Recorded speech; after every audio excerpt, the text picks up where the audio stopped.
What's going on with y'all? It's your boy Aaron, man, here from More Than Money University.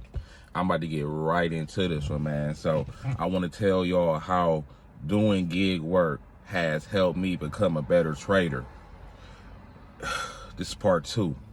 So for all my people that does gig work, y'all should really get this one when the week has been slow, when 2 weeks has been slow, when the month has been slow, and your options is either do this type of order right here and make a little money or make no money at all. So it forced me to sit back and think, because a lot of people find security in their regular 9-to-5 per se, which for me, that was never the case. I've had good jobs, what people would call good jobs. I went to school for pharmacy and I worked at CVS. I worked in a hospital, Metro Health, that's here in Cleveland. But to give y'all an insight in my brain, so let's say I go to work at this pharmacy job and I make $1,200 after 2 weeks, which is that's realistic. $1,300, $1,400 after 2 weeks. I can make that doing the gig work in 1 week.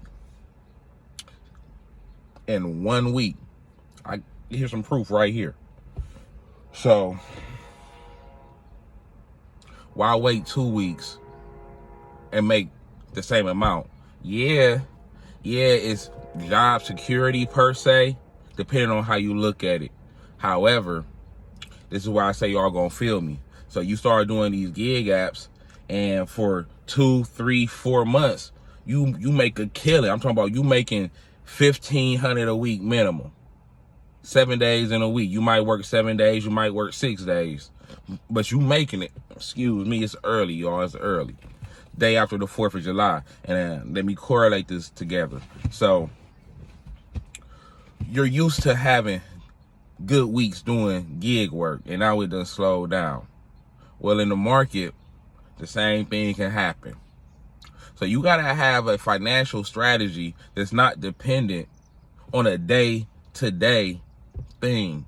You need a financial strategy that's not dependent on week-to-week, paycheck to paycheck. And I mean, no offense to anybody if you're in a paycheck to paycheck situation, but that's why gig apping and the trading is here, to fill those voids that traditionally isn't being filled.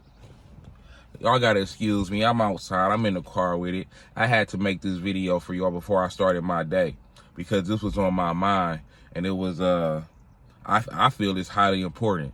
So because you know in the market you're going to have some downtime, and you know in the gig apps you're going to have some downtime, you have to be able to plan ahead accordingly. So that way, when you run into these situations, when you run into these scenarios, you already have a plan of action. You already have an emergency fund. You already have a savings. You already have some money somewhere that's working for you.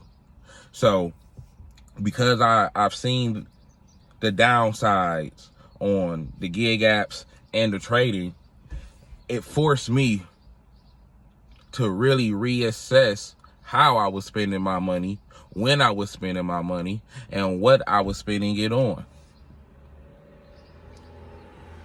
A lot of people, and let's just be quite frankly, you want to fuck up some commas. You want to blow a bag.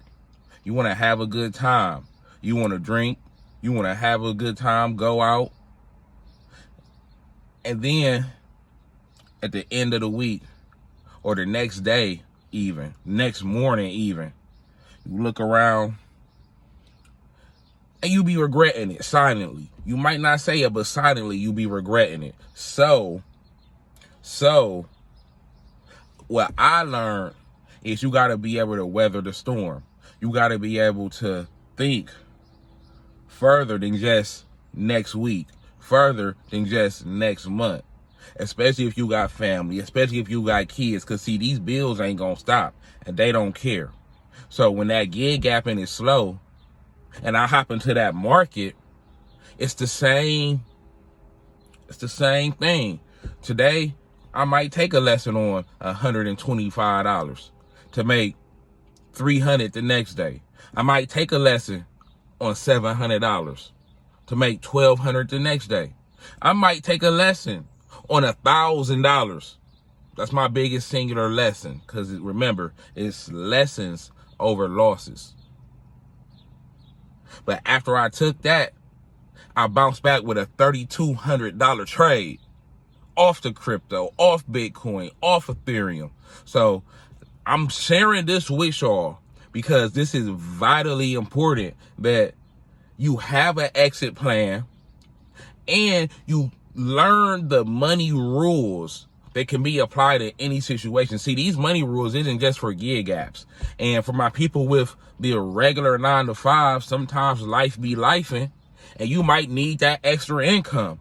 But if you're working, let's say 40 hours a week already, you don't want to turn on these gig apps. I know that. You'll do it because you have to, but you don't want to. So why not come learn over here at More Than Money? Because when them gig apps is slow and your base job paycheck isn't covering everything because of an unexpected event, a holiday, birthday, car breakdown, anything, hopping in that market can save you. And then on a grander level, this is what it really taught me. Have that money put aside and saved. But before you dip into that, have some money in the market that's working for you. And if you take a lesson on what you had working for you in the market, you could come back over to that savings, that emergency fund, and take it out of there and slowly rebuild and replace it through trading, through gig apps, through your regular job, etc. But I don't want to make this too long. It's the day after the 4th of July. It's July 5th, man. I had a little fun last night. This advice is also for myself because, like I said, doing these gig apps, you have a turn up, you look around, you're like, damn, man, I done blew fucking $180. Shit, that could be a whole day worth of work. So is it really worth it? Love y'all. Peace.